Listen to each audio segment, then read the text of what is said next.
investiture will focus the attention of the whole world on the Principality. The investiture itself was a culmination of a number of events. They were all, from our point of view, deliberately offensive. It will be an occasion for monarchy and state to walk together in harmony, as they have done for so many years now. They were throwing gauntlets down. And someone had to pick them up. When you came to Wales, of course, there was quite a lot of strong anti-English nationalist feelings. It's something that you've come to understand, come to comprehend since you've been in Wales. You see, I think they feel so strongly about Wales as a nation, and it means something to them, and they're depressed by, you know, what might happen to it if they don't try and preserve the language and the culture, which is very unique and special to Wales. And if something is unique and special, I see it's well worth preserving.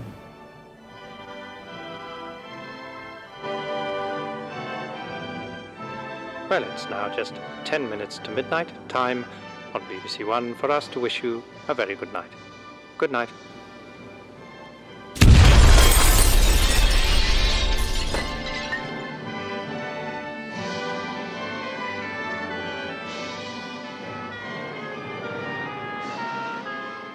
Yn ystod y nos neithiwr, fe ddigwyddodd yr hyn roedden ni I gyd wedi bod yn ei ofni ers misoedd.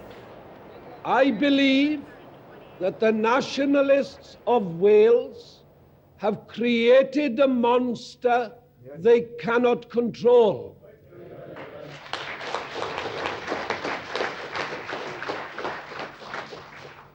They have created an atmosphere in which violence of this sort is seen as the logical end of their philosophy.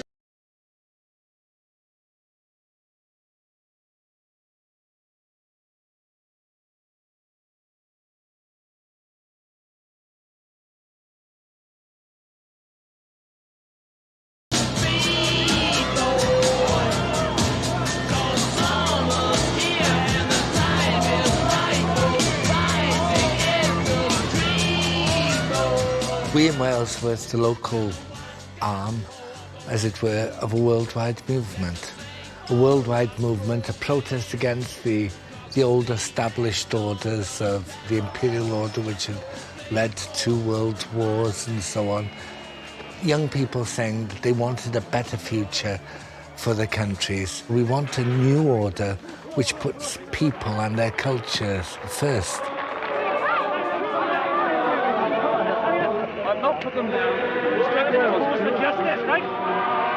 So the irony of the investiture is that it happens at the end of the 1960s, the end of a decade of extraordinarily tumultuous politics, decolonisation, student revolution, the pill, the expectation of equality. It's absolutely huge. Everybody has changed, and this family wasn't.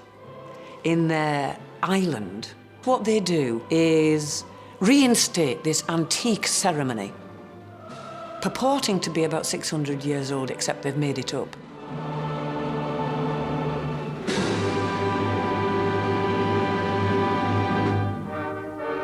The promise of the investiture ceremony had been made in Cardiff over a decade earlier. The British Empire and Commonwealth Games in the capital have made this a memorable year for the Principality. I intend to create my son Charles, Prince of Wales, today. When he is grown up, I will present him to you at Carnarvon. I remember sitting in the headmaster's study at Cheam, and we were all watching the television, and there were several other boys there, little ones. I remember being acutely embarrassed when it was announced, and I had this marvelous great cheer coming from the stadium in Cardiff. And I think for a little boy of 9, it was rather bewildering.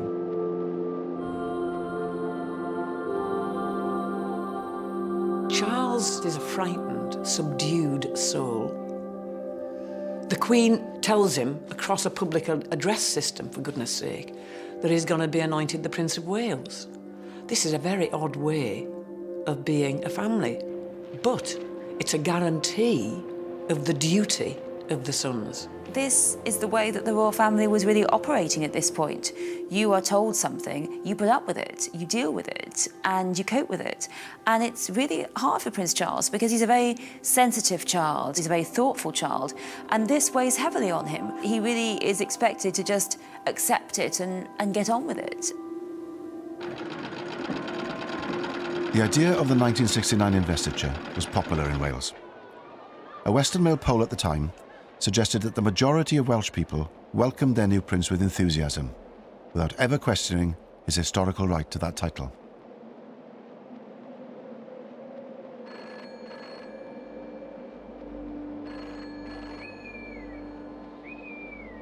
Wales has always been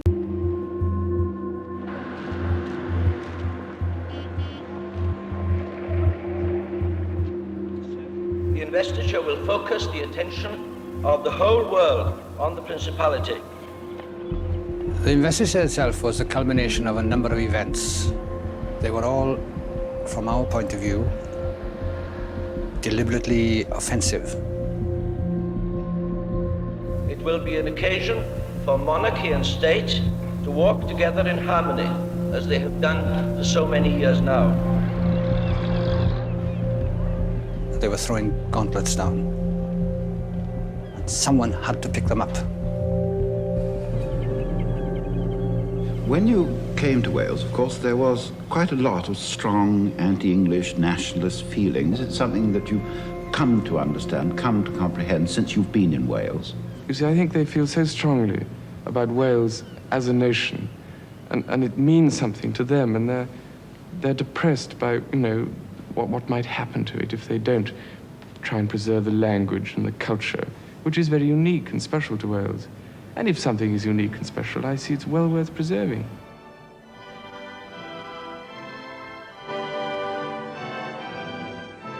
Well, it's now just 10 minutes to midnight, time on BBC One for us to wish you a very good night. Good night.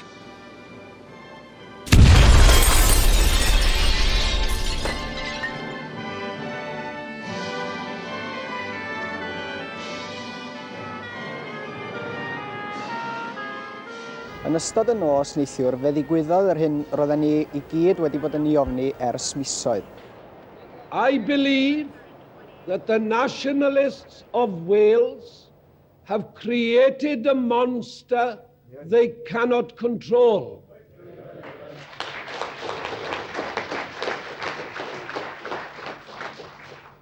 They have created an atmosphere in which violence of this sort is seen as the logical end of their philosophy.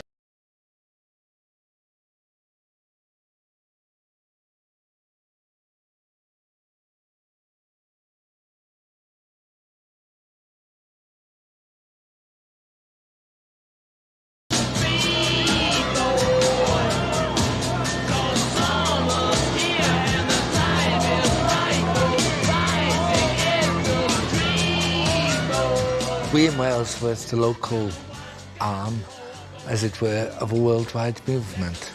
A worldwide movement, a protest against the old established orders of the imperial order, which had led to 2 world wars and so on.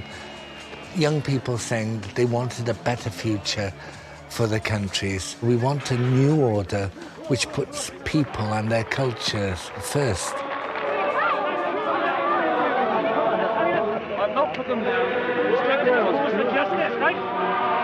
So the irony of the investiture is that it happens at the end of the 1960s, the end of a decade of extraordinarily tumultuous politics, decolonisation, student revolution, the pill, the expectation of equality. It's absolutely huge.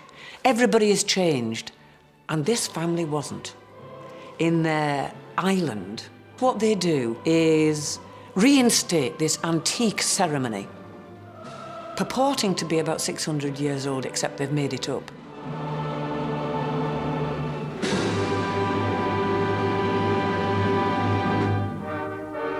The promise of the investiture ceremony had been made in Cardiff over a decade earlier.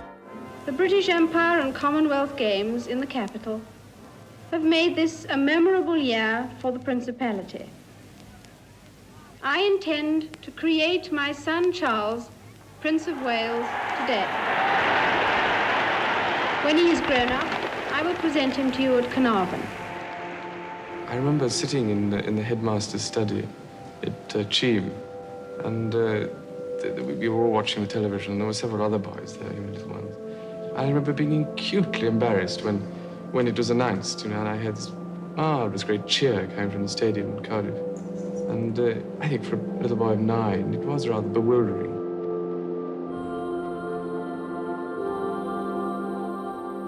Charles is a frightened, subdued soul. The Queen tells him, across a public address system, for goodness sake, that he's going to be anointed the Prince of Wales. This is a very odd way of being a family, but it's a guarantee of the duty of the sons. This is the way that the royal family was really operating at this point.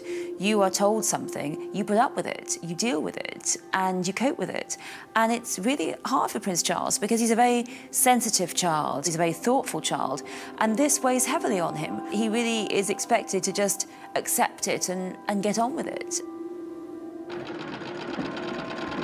The idea of the 1969 investiture was popular in Wales.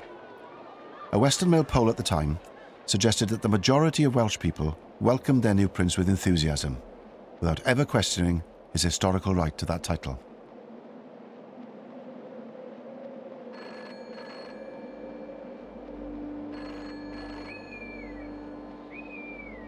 Wales has always been regarded as something of a poodle.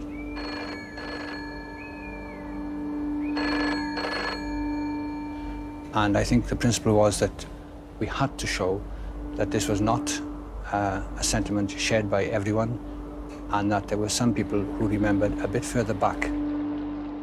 One of those who questioned the legitimacy of this unfolding ceremonial was a man who had pledged his life to serve Queen and country. A young army sergeant called John Jenkins, who single-handedly took it upon himself to reorganise and mobilise an underground movement called MAC, Mudiad Amddiffyn Cymru, against the most public display of state power this small country had seen in recent years. John Jenkins was born in 1933 and raised in Treharris and then Pen y Bryn in the Rhymney Valley. He was the son of a miner, and he described his childhood as idyllic. The young John wasn't raised as a Welsh speaker, but he was fascinated by history and his Celtic roots. In particular, he was captivated by Capel Gwladys, an ancient site on Gelli Gaer Common, close to his home in Pen y Bryn. It's a place he would return to many times in his life. He played drums in the local kazoo band, and his love of the drums and the outdoors would take him into the army.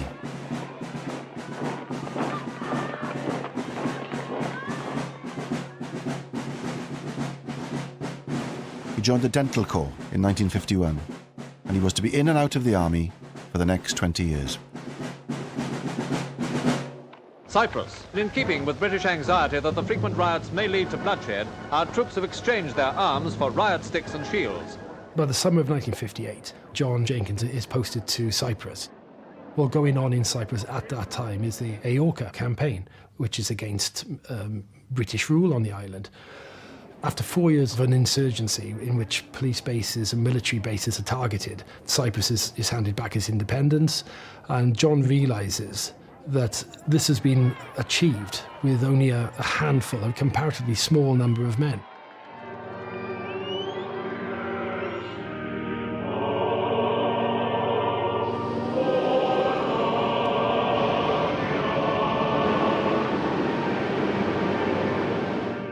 The British Empire flourishes because of the coalfields in South Wales, because of the iron, the steel, not just in South Wales, not just from the slate from North Wales, but it's an integral part of the imperial story. But by the 60s, that empire is dead, essentially. The empire is crumbling. Those opportunities that were there in the empire are no longer there. The coalfields are beginning to fail, so that you see unemployment amongst the coal miners increase in the 1960s.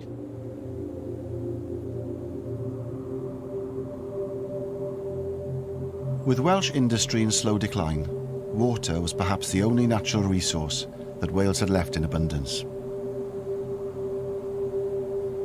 Dams had been built and valleys drowned since Victorian times. But it was the proposal by Liverpool Corporation to create yet another reservoir at Capel Celyn that was to bring the Welsh nationalist spirit to life. For many in Wales, the drowning of the village of Capel Celyn in the Tryweryn Valley was the defining political event of their generation.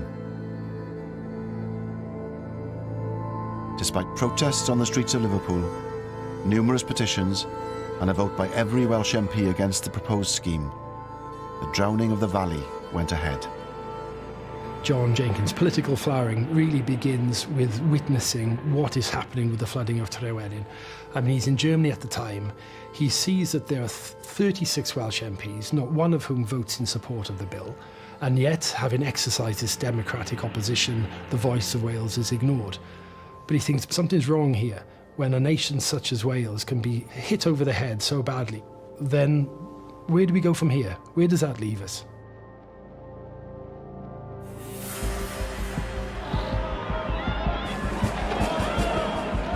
For some people, it said, there is no political democratic solution to this, and the only way we can win our freedom, the only way we can look after Welsh interests is not through the ballot box, but through some kind of violence. And Tryweryn does see the emergence of violence as a political tool within Wales.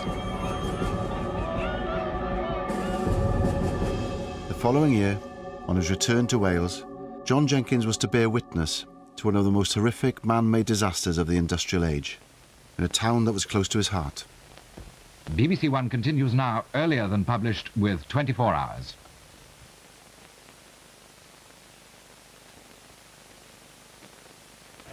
Honestly, I don't know how to begin. Never in my life have I ever seen anything like this. I hope that I shall never ever see anything like it again. This is one of many valleys in South Wales, in the South Wales coalfield tonight. It's a very special valley. It's a valley that contains death. 116 children and 28 adults were killed when the slurry from a coal tip engulfed the local junior school. I began to feel discredited in many ways, in that I was a member of a nation which was downtrodden and which was suffering. It was my mother's home, you see, for a start, and I felt it very deeply.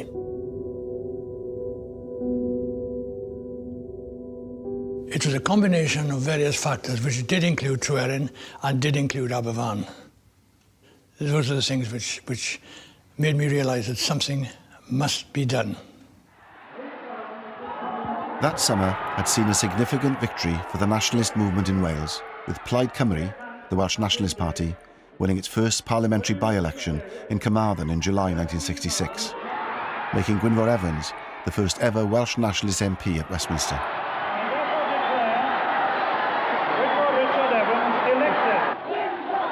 When we look at independence movements, they're always an amalgamation of different interest groups. A campaign for national independence or national self-determination that is successful is a campaign that is able to bring together all sorts of different perspectives. We see that to an extent in Wales in the 1960s. The success of Plaid Cymru, for example, demonstrates that increasingly more and more people are willing to detach themselves from the two major political parties in Wales.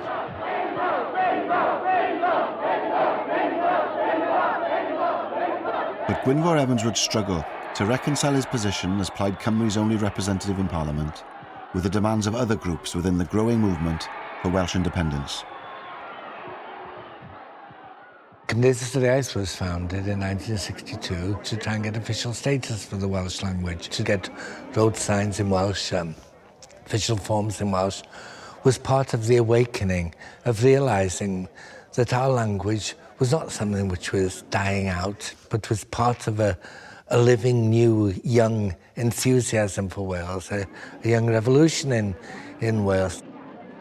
You have Cymdeithas yr Iaith that are committed to direct action, but Cymdeithas yr Iaith are also an organisation which is committed to pacifist means. And then you have groups like MAC and the FWA who are committed to a more violent campaign of disobedience, of disruption, of terrorism, if one likes. At Machynlleth, the young people met to express through a protest march their dissatisfaction with the situation in Wales. These rallies drew together a variety of organisations: the Free Wales Army, the Young Patriots League, the Patriotic Front, the Anti-Sice League, and it's open to question how far these various groups enjoyed shared objectives and shared membership.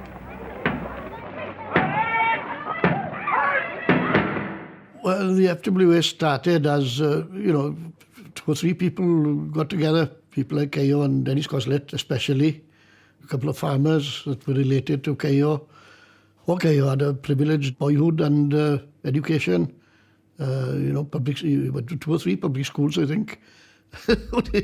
Expelled from 2 or 3 of them as well. I spent a lot of time at Cayo's home. A small mansion, it was a lovely place. He was a throwback, from the days of the princes. That's when he should have been alive, in fact. The days of Glyndŵr and Llywelyn. He'd have loved it. There were many non-Welsh speakers in the FWA, especially those from Rhondda, Merthyr, places like that. And they joined the FWA, I think, because they didn't feel as if they fitted in with Plaid Cymru because of the language. They wrongly thought that they had to speak Welsh. And FWA became a natural home for many of these disenchanted Valleys people. We'll make a stand and prove to the world, for once and for all, that we are a nation, that we will stand on our feet. At least we have made the dismal pages of Welsh history a little more exciting. Cayo is in the South Wales Borderers, and he fought in Malaya against the communist insurgents. And he always hated communism from then on, and anything left-wing. He was a strange concoction, Republican on one side and a rampant right-winger on the other. Destroy the flag of tyranny. That's it. What Cayo is able to see in Malaysia is similar to what John Jenkins is able to see later on in Cyprus, which is that he sees these small groups of individuals cause disproportionately large political and social effects through the use of violence. But they also find that these groups are very elusive. Cayo in particular finds that in Malaysia the guerrillas can just disappear.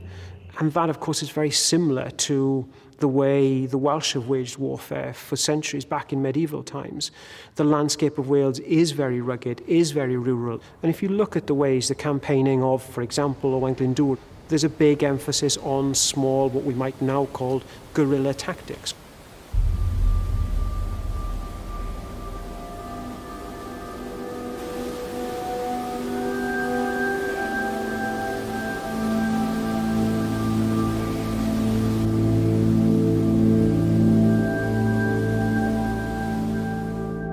Clywedog Dam, a huge construction which was being built near Llanidloes, was to become the target of the more extreme Welsh nationalists. In 1966, it was nearing its completion when the police received a warning that a bomb had been planted on the site. 8 pounds of gelignite had been placed under an 80-foot steel mast that was connected to another by 110 feet of 3-inch cable. It exploded, sending the entire construction cascading down the hillside.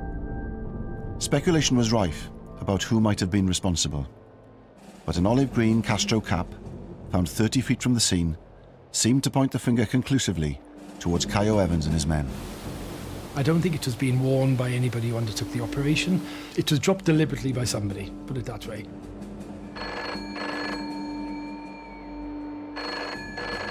200 people were questioned throughout Wales, one of whom was Gwynfor Evans. So in the dark are they, I think, as to who might be responsible, whatever their suspicions.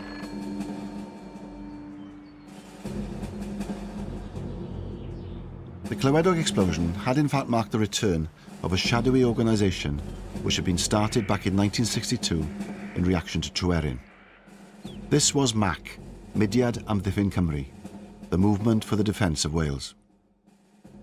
Most members of then MAC were well known by everyone, including the authorities.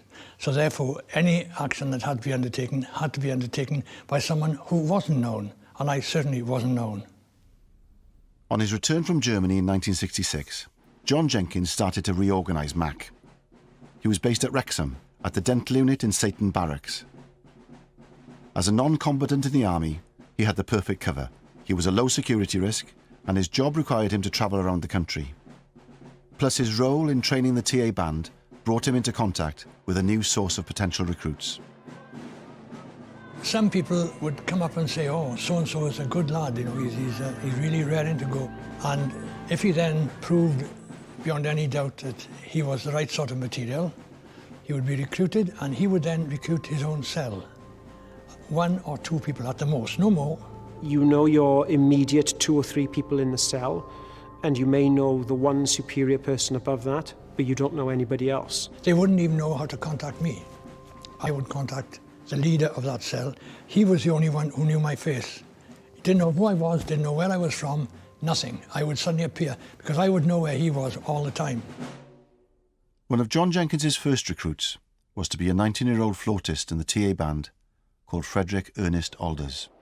It was to be Alders who would drive John Jenkins to a small village in mid-Wales called Llanrhaead yr Amochnant to plant his first bomb as MAC's new leader. Most of the villagers who heard the loud explosion thought it was thunder. The explosion caused this gash about 7 feet across. Every pipe carries 12 million gallons of water a day to Liverpool. Detectives found a piece of fuse, a small lead plate, a spring, and a brass cover which could have been part of a timing device. They did not find, as reported in some newspapers, any Free Wales Army caps there at all. While the MAC bombers were creating havoc for the authorities, the Labour Party was waking up to the threat of mainstream nationalist politics. The rapturous, adoring supporters of the first Welsh nationalist ever elected to Westminster. Is Gwynfor Evans's triumph merely a quirk of history, or is he the standard-bearer of a new Welsh rebellion? The Labour Party in Wales, yes, they were surprised, but it wasn't something that overshook them, because in the Welsh heartland, in West Wales, containable. But then a year later, when Rhondda West almost went to Plaid, you know, that was really serious business, because now Plaid Cymru had come to the door, to the front door of the Welsh Labour heartland.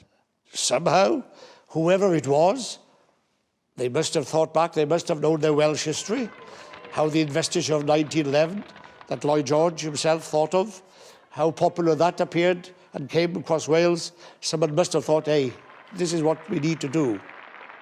For the Labour Party, reviving the investiture ceremony now seemed like a timely political move. There was an understanding, I think, on the part of Labour MPs that the royal family was a lot more popular than one might appreciate if one just listened to the nationalist narrative, and that by holding such an ostentatious demonstration of royal power and of unionist power in the capital of Welsh nationalism, they would be cocking a snook at any kind of move towards a more nationalistic Wales. When the Labour government announced that the investiture was to take place at Caernarfon on the 1st of July 1969, it provided a new focus for the nationalists in Wales. Ond wedi syni fwy bod cenedlaetholwyr wedi gallu croesawu a breichiau agored berson sy'n symbol o'n huniad a Lloegr.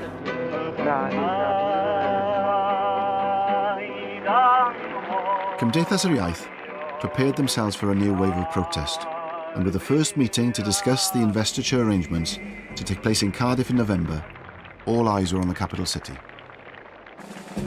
The Free Wales Army, of course, took up the cause, and in their own unique style were using every opportunity to draw attention to themselves, with Dennis Coslet, Caio's loyal lieutenant, getting interviewed on national television by David Frost. Tell me a little about the Free Wales Army. What does it stand for? Well, we are a militant group. We are not pacifists. We are neither conscious. We are prepared to fight for our freedom. Fight for your freedom against whom? From the imperialist government. The Free Wales Army did have its role to play within the militant arena. They were visual, they were vocal, and they did succeed in diverting resources and attention from the real bombers. What sort of things have you done so far? Oh, we've caused a lot of damage to your pipelines. How have you done that? How have we done it? Well, we've just put plastic on the establishment's pipelines and blasted away. The FWA did Mac a great favour. They took all the publicity while Mac could act surreptitiously. Nobody knew who they were, where they were from, where they'd strike next. On November the 17th, 1967, the Investiture's organising committee was to meet at the Temple of Peace in Cardiff. John Jenkins, as Mac's new leader, was acutely aware of the opportunity this presented. John decides that every time a member of the royal family or those involved in the organisation of the ceremony steps into Wales, there will be an explosion. In the early hours of the morning, on the day of the investiture meeting, a 15-pound bomb exploded in the Temple of Peace.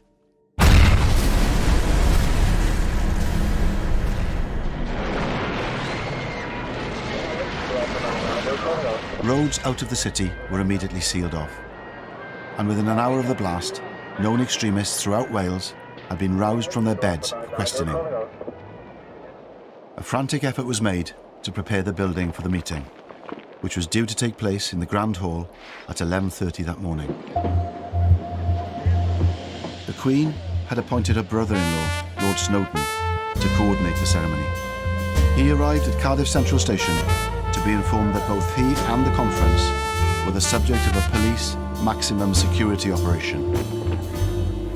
I wish to deplore and condemn the action which took place in the Temple of Peace here in Cardiff in the early hours of this morning.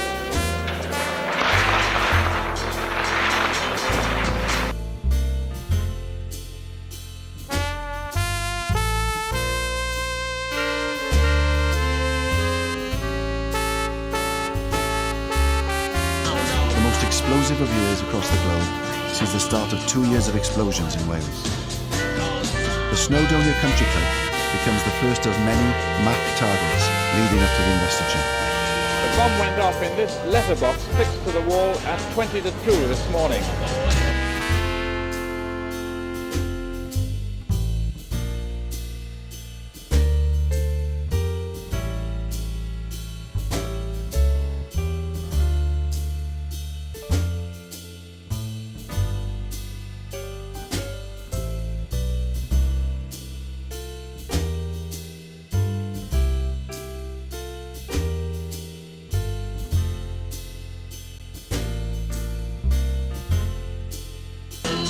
Carnarvon Castle, where the bitterness was born, where in 1282 Llewellyn the Great was killed fighting the English. And it's in this shrine of Welsh nationalism Charles Windsor becomes the 20th Prince of Wales, a castle preparing yet again for a siege.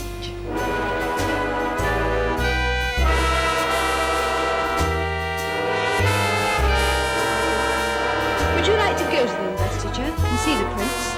No. Why not? In case there'll be a bomb then.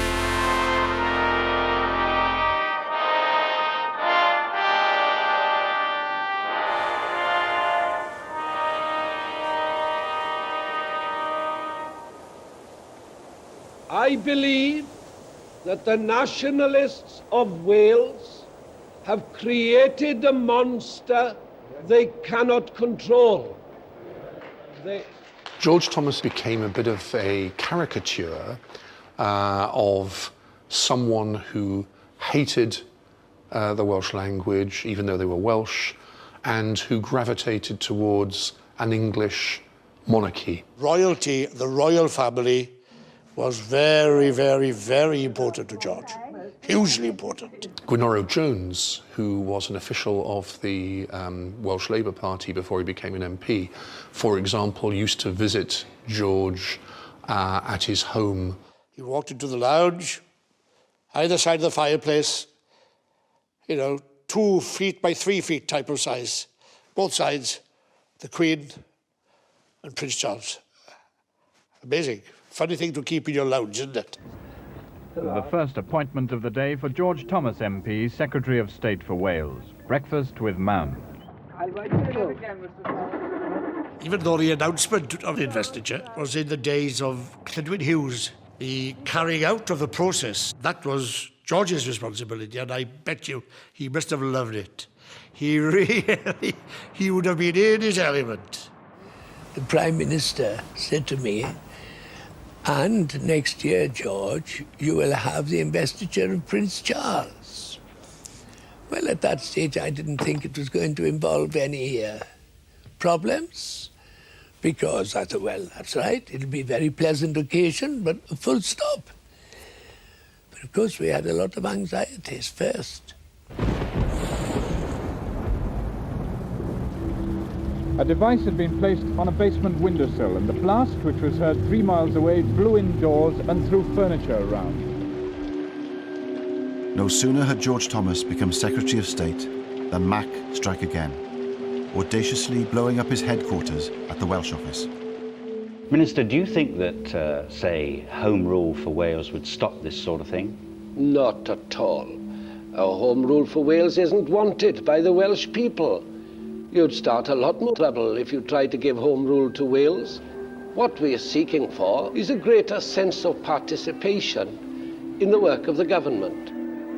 Prince Charles, on a visit to the Welsh office, has his first experience of anti-investiture protest. But the throwing of smoke bombs evoked little sympathy for the protesters, who were accused of, in the words of one church leader, ignorant discourtesy to a young man who is in no way responsible for the position in which he finds himself.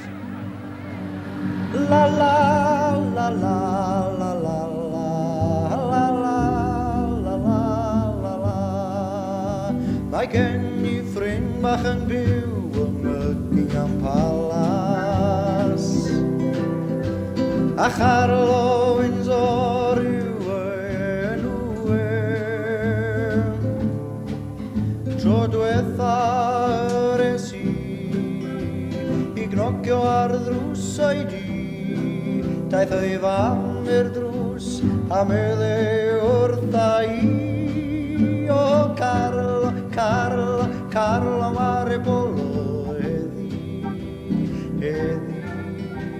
Carlo, Carlo, Carlo Maripolo vita dani. Well, I was a student in University College, Aberystwyth as he was at the time. Prince Charles was to be seconded to Aberystwyth for 6 weeks of the summer term, during which time he was going to learn the Welsh language, he was going to learn everything about Welsh history and Welsh culture, so that he'd be acceptable then as Prince of Wales. It was quite a surprise when I learned that I was going to be sharing lectures with the Prince of Wales. I wasn't very excited about that. In fact, I thought it was pretty awful. I thought it was quite ridiculous that he would spend a term and learn all he needed to know. There we go. Not my choice. But when I was chosen by my fellow students to be the chair of Plaid Cymru in the university, it did become a bit of my business, I have to say, because we became then open to persuasion by the authorities to behave ourselves and not to engage in what was called immature protest against the Prince. I received a letter from the principal at Aberystwyth University, and there was an envelope inside an envelope, and this was marked as to be opened only by the Secretary of State for Wales personally. So I opened it, and in it he expressed his grave anxiety for the physical security of Prince Charles. I couldn't keep this to myself. I had to report it to the Prime Minister, Harold Wilson, who said to me, "What is your advice, Secretary of State?" I said, "To proceed. We cannot have a part of the United Kingdom where a member of the royal family dare not go for safety reasons. We must proceed." The secret police was there at work in the college in Aberystwyth at the time. They had two functions. One was a legitimate function to ensure the personal safety of someone who was the heir to the British throne, but they were also there to ensure that the British state was not politically embarrassed. When we held our protest, the day in which he arrived at the college, I climbed onto the roof of the old college building and I tore up some pieces of paper and I dropped them down as confetti to mark the marriage of the University College of Wales with the British establishment that they were willing to sell out to be used for a blatantly political purpose. I was told later on that police marksmen were on 4 other nearby roofs with their rifles trained at me, so at the time, so had it even seemed that I was dropping anything more sinister than a tiny bit of paper, I'd have been taken out immediately, therefore. Mr. Milward, as one of the Prince's tutors, you've been putting the final touches to his timetable today. Just how rigorous a syllabus will it be? It's quite a heavy syllabus. He'll have his plate quite full during these 9 weeks, and he's very willing to work hard. It was very strange to be in Edward Milward's company because he was vice chair of Plaid Cymru in Aberystwyth and he was a member of staff and he was the tutor who was teaching Prince Charles Welsh. And he was one of the people who was most concerned that Plaid Cymru, the University of Plaid Cymru responded maturely and sensibly and didn't make fools of ourselves or the Prince. But he was felt by the students to have sold out to the institutions by cooperating so enthusiastically.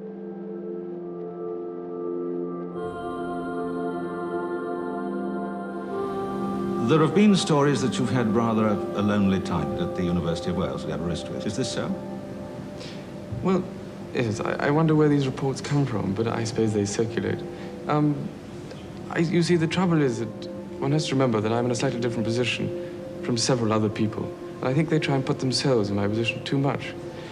I think out of certain necessity, I've perhaps been more lonely, if they like it. I mean, I haven't made a lot of friends, if that's what they mean, and I haven't been to a lot of parties or anything. There haven't been very many. And I've had a lot of other things to do. I've been around Wales a lot and looked at things and visited people. And essentially it is, I suppose, compared with other people's lives, more lonely. And in this sense, I suppose I've had a lonely time. He would arrive to the back door of the college in his sports car. He would be accompanied by several policemen, and two of them would guard his car. And then he would go in for the university lecture halls. Students would be there already. He would come in, he would sit in the front of the lecture hall, and there would be two policemen outside the door to ensure his safety.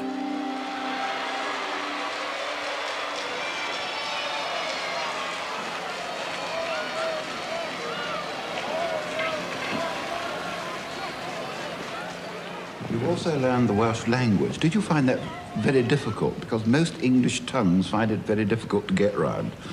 Well, I think all languages are difficult, but I suppose there are certain things. I mean, the double L's are terrible. Well, they were fairly difficult, except that I went to Llanelli not long ago, and the mayor said, "Can you say Llanelli?" So I said, "Llanelli," and he wiped the saliva out of his eye and said, "Well done." But it's, you know, there is a way of doing it. You put your tongue in a certain place and blow. The speaking Welsh, like, you know, is it's a trick, and it's worked because he's done a very short course in a language laboratory which has taught him how to pronounce words, and he reads it off the paper. Rydw I wedi synnu at yr holl gystadlaethau yn y sefydliad rhagorol yma, ac rydw I wedi cael blas arbennig ar y canu brwd a phersain. Canu mor frwd, fel y byddai'n dda eich cael chi gyd yng Nghaernarfon. Prince Charles has won over the hearts of most of the middle-aged women, especially. And this has been effective, you know, and the ceremony itself was cooked up more or less for the 1911 ceremony at Carnarvon.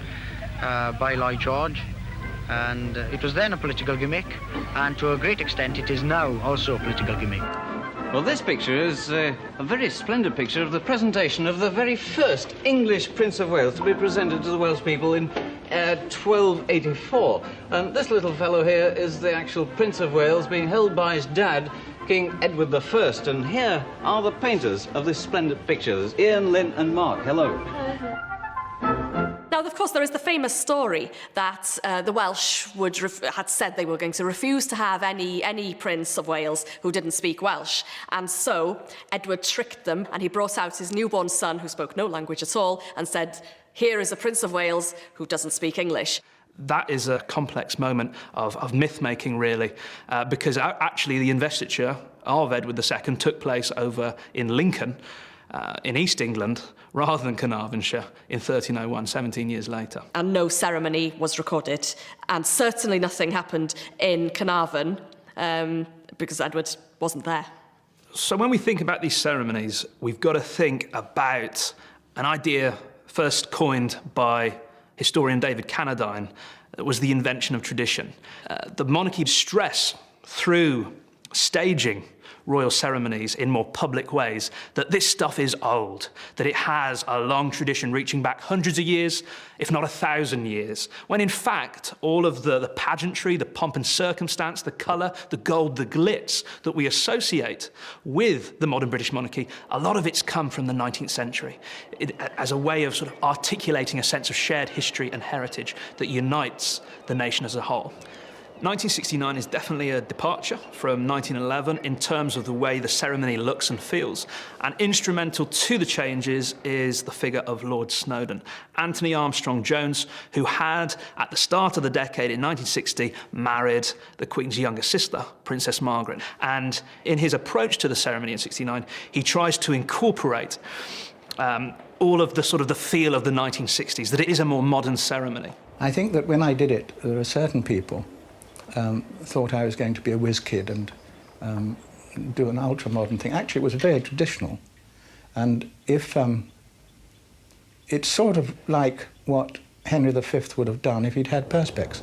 I wanted it to be romantic. I wanted to be good on television. That was the only thing. I did not want it to be an elitist ceremony.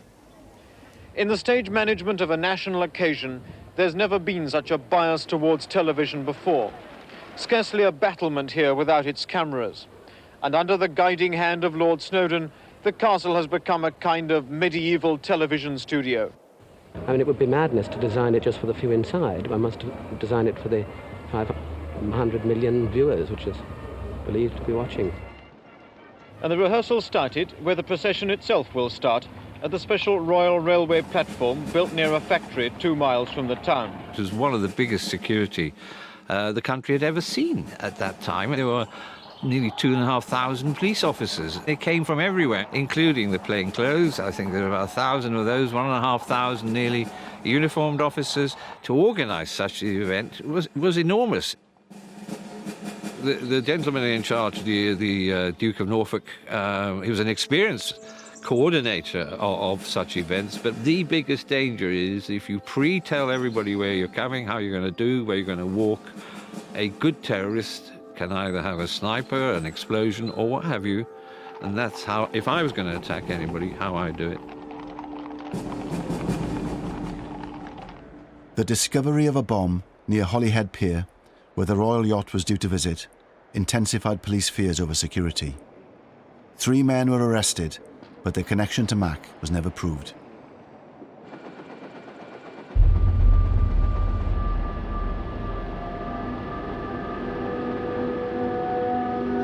Hello and good evening from Carnarvon on the eve of the investiture. A town which seems about to explode as the sightseers pour into the streets to... John Jenkins, meanwhile, was hiding in plain sight, right under the noses of the security forces. Still a sergeant in the British Army, he had managed to get himself stationed at a temporary army camp in Caernarfon, from where he was directing his bombers. The night before the investiture, there were 4 groups out. And the object of the exercise was to disrupt the ceremony and to cause as much uproar as possible. One was a bomb placed somewhere near where the royal family coach would be coming down. Not near enough to cause any damage, but near enough to cause uproar. Another was placed in the Chief Constable's garden, and that was timed to create a 22-gun salute rather than a 21-gun salute. And another one was to blow up a pier at which the royal yacht was due to harbour, which meant it wouldn't be able to harbour because there was no pier there. The fourth device was to be set in Abergele, 35 miles up the coast from Carnarvon, by two MAC operatives, Alwyn Jones and George Taylor. John has insisted that he instructed the cell leader, Alwyn Jones, to target a government installation in the town, a social security office, because Abergele is en route to Carnarvon, and John is aware that the royal train will be passing through Abergele on its way to Carnarvon. I know people like to say, oh, the royal train, because it makes good copy. It was not true. We did not target the royal train. There was no intention to hurt or kill anybody. There never was. There was a hole in the ground, not a very deep hole, and there was a pair of shoes alongside the hole where the person had been blown up out of his shoes. It was dark there, and you could not identify anything that you found. I think we had to wait until daylight, really, to find the extent of it, but we knew that there were two persons. On the day the world's media focused on the investiture, two of John Jenkins's operatives were found to have blown themselves up with a bomb Jenkins himself had made.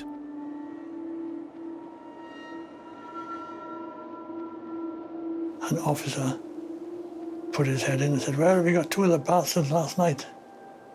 I went down to the Sergeant's mess to find out what was happening, and all they had on was bloody cricket or tennis or something. So I had to sit there through all that.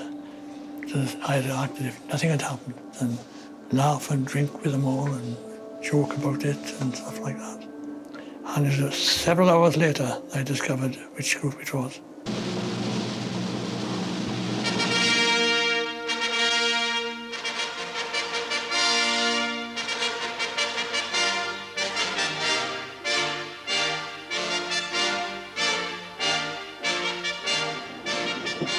As the programme went on air, two unexploded devices still remained in Carnarvon.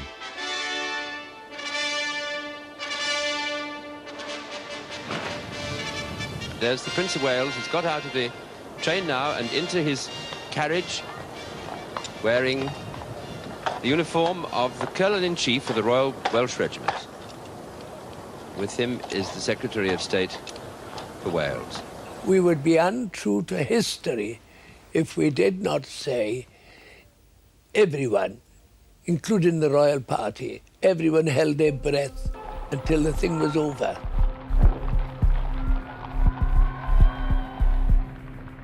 There was a team of three commentators on Radio Wales, and I was situated on top of the Chamberlain Tower in the castle. Now he moves off into town. We shall pick him up in just a few minutes when he's entering the outskirts of Carnarvon itself. And there, out at Griffith's Crossing, Majesty the Queen.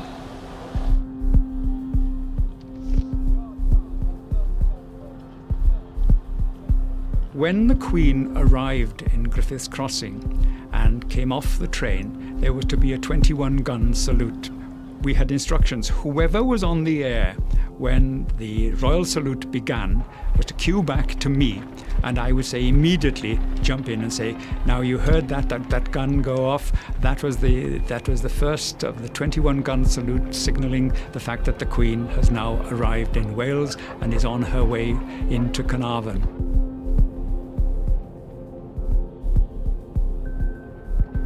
And we got into our commentary, scene setting, myself in the castle, John down behind the dais, Glyn out in the Maes, where there were thousands of people.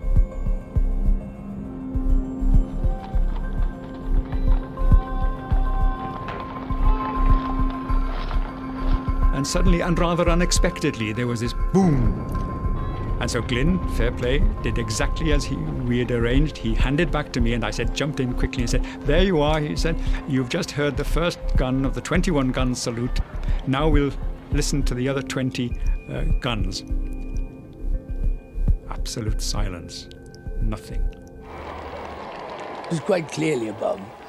But Prince Charles just looked at me and said, "What was that, Mr. Thomas?" So I said, "Royal salute, Prince Charles." And he looked at me with a question mark in his eyes and he said, "Peculiar royal salute." And I know North Wales will forgive me because I said, "Peculiar people up here, sir." I had to say something to cover up. And we both laughed. I said, well, evidently that wasn't the first gun of the 21-gun salute. And then I looked over my shoulder and I just saw a plume of smoke on the hill behind the other side of the harbour, and some people running around. And in fact, it had been a bomb, maybe a diversionary bomb, but it was a bomb. Now, what we're looking at now is an incident of some kind. I heard an explosion just a little moment ago. We thought that one of the guns had gone off accidentally. There could just possibly have been an explosion. The bomb, planted by Mac in the Chief Constable's garden on Love Lane, had detonated as planned, throwing the traditional 21-gun salute into disarray. Now here's the Queen, following up behind her son and just on the outskirts of the town with a full sovereign's escort. The Queen is utterly preternaturally calm.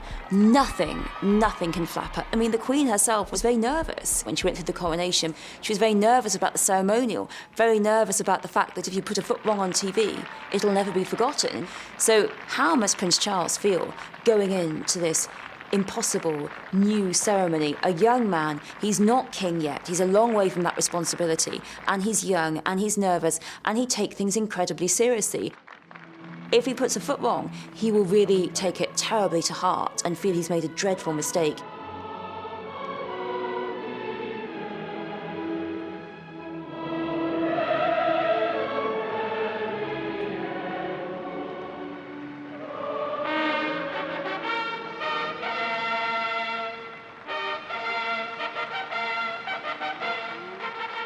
Lord of the Isles and Great Steward of Scotland, Prince of Wales and Earl of Chester, and to the same our most dear son, Charles Philip Arthur George, have given and... So the story goes, whether true or false, that the coronet designed by the Garter King of Arms and Louis Osmond, that the bauble at the centre of the coronet malfunctioned just days before the investiture.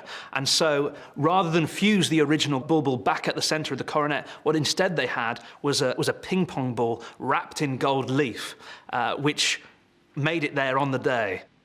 The symbol of sovereignty. I'm not totally convinced by the story. I think it's one that the tabloid press ran with a few years ago. Am hynny, yr ewyllisiwn ac yr rhoddwn o'r chymen cae, yr ein rhan ni. Fe ysbrydolwyd pob un o'r bobl hyn, mewn rhyw ffordd neu gilydd, gan y treftadaeth hon.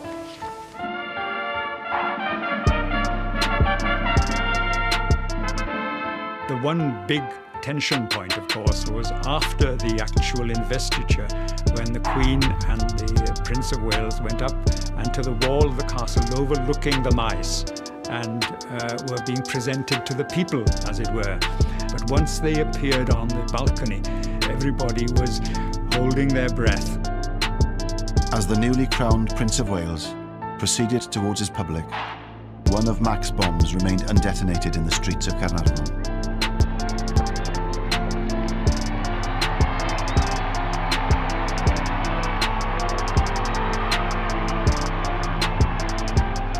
We can only guess at what her feelings were in that moment when she presents her boy to the people.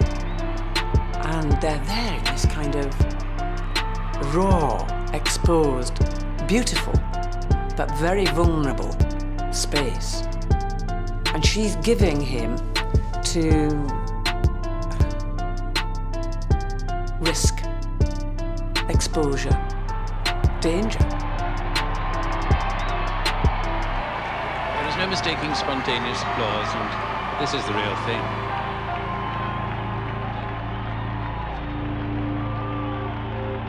At the end of Investiture Day, there are two MAC devices which have yet to activate, which should have activated at some point during the Investiture Day. The first, which John claims was placed at Llandudno Pier as a way of preventing Prince Charles from stepping off from the Royal Yacht Britannia onto the pier to begin the royal tour of Wales, which apparently is never found. Or is found, but the authorities have denied any knowledge of it. But the other device in Carnarvon is then activates on the 5th of July, 5 days after the investiture, when 10-year-old Ian Cox, who's on holiday from England, goes to retrieve his ball. It's gone behind a wall, kicks out at what he thinks is an old lampstand. It activates and he suffers severe burns and his right leg is amputated. Without question, the low point of this campaign is the injuries to that little boy.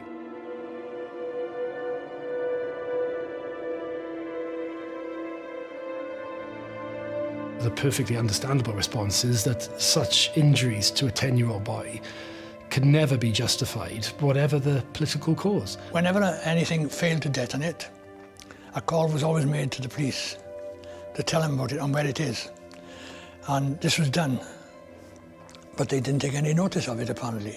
So I made a point of asking, when I was captured eventually, why didn't you take any notice of the call about the bomb? And they said, because it was one of thousands we had on that day, and we couldn't possibly investigate all of them. Such a campaign of sort of indiscriminate time devices, deaths and injuries are perhaps inevitable one way or another. Explosions on remote pipelines in the Welsh Mountains is one thing, blood on the streets is quite another. This is as bad as it gets.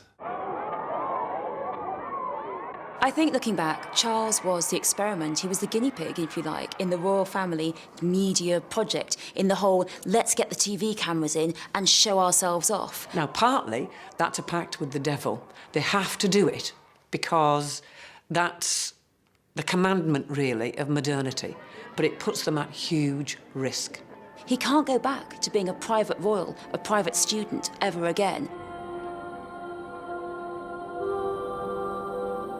I think John gets a sense that the police are onto him, and so he returns home and finds himself back at Capel Gladys, which has always been a place of sanctuary for him.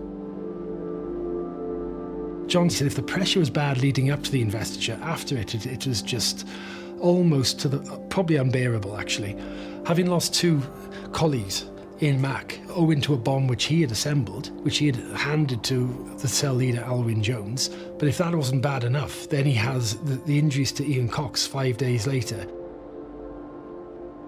However successful his campaign of disruption had been, these failures were weighing heavily on him. I think he was just relieved, is the impression I get. He said, it almost came as a relief when I heard that knock on the door.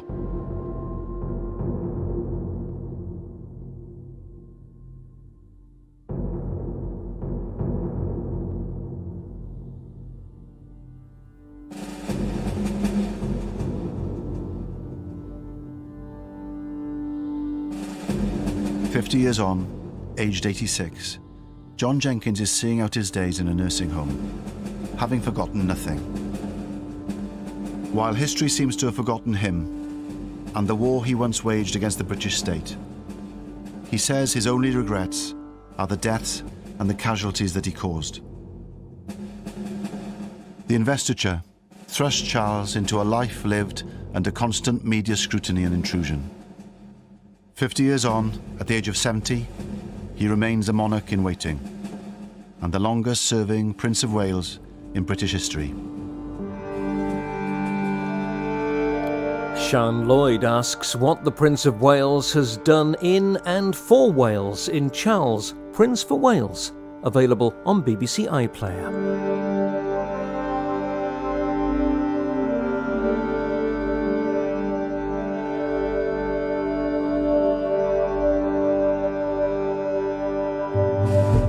sake, that he's going to be anointed the Prince of Wales.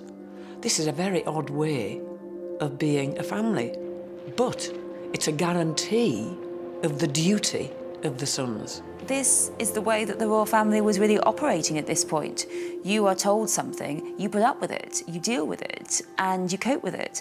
And it's really hard for Prince Charles because he's a very sensitive child, he's a very thoughtful child, and this weighs heavily on him. He really is expected to just accept it and get on with it. The idea of the 1969 investiture was popular in Wales. A Western Mail poll at the time suggested that the majority of Welsh people welcomed their new prince with enthusiasm, without ever questioning his historical right to that title.